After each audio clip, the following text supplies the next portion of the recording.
Hey guys, well, the economy news is not good.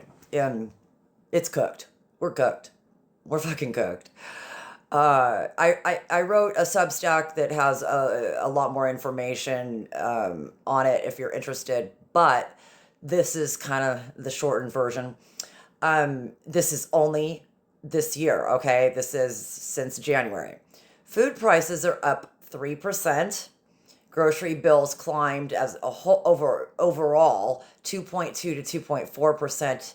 Eating out went up 4%. Meat, poultry, fish, and eggs 5%. Eggs alone are up 16% this year, and beef is up over 10%. Tariffs and supply chain chaos just pile on, making school laptops cost more than used cars. And utilities? Deregulated companies are gouging families like Vegas slot machines, forcing people to choose between running the AC and buying groceries. He gutted all of the clean energy. So,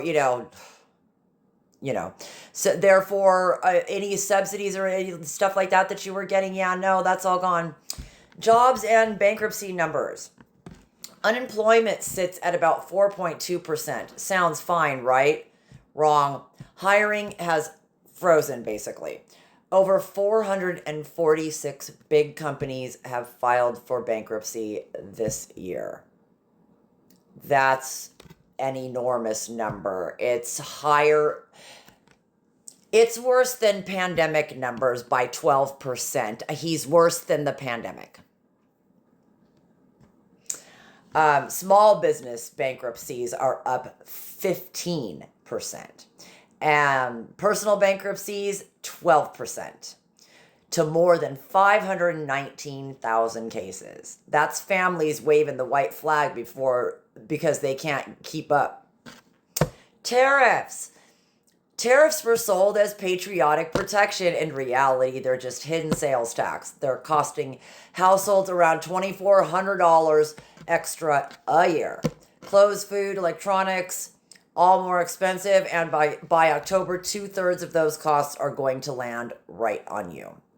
So every time he says, we've collected this much money in tariffs, just know that that's our money. Okay? Manufacturing, and what about the promise to revive U.S. manufacturing? Scam. Factories are paying 2 to 5% more for imported parts. Michigan automakers alone forked over $2.1 billion in tariffs this year. That would be a loss. Okay, so that's a negative.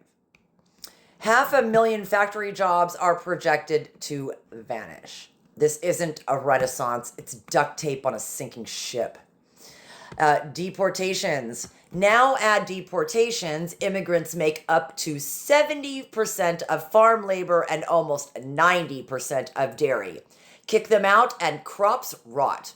In Oxnard, California, which is a couple hours away from me, deportations wiped out 40% of the farm workforce, causing $3 to $7 billion in crop losses.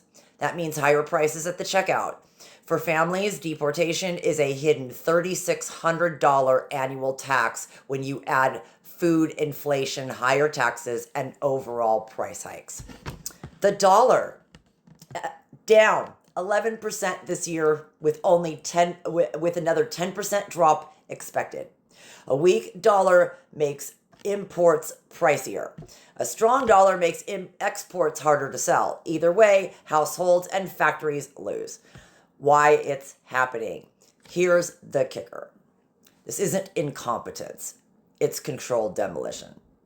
Tariffs, deportations, dollar games. They're designed to hollow out the middle class, push families into bankruptcy, and leave people scared and dependent. Then Trump steps in and says, only I can fix it. Meanwhile, his cronies cash in on detention contracts, tariff revenues, and market chaos. Bottom line, the pain is the point. You didn't break this system, but you don't have to suffer in silence. Protect yourself where you can. Lean on your community, push back locally, and never let them gaslight you into calling this collapse resilience. It's sabotage. And the only way out of this is to call it what it is.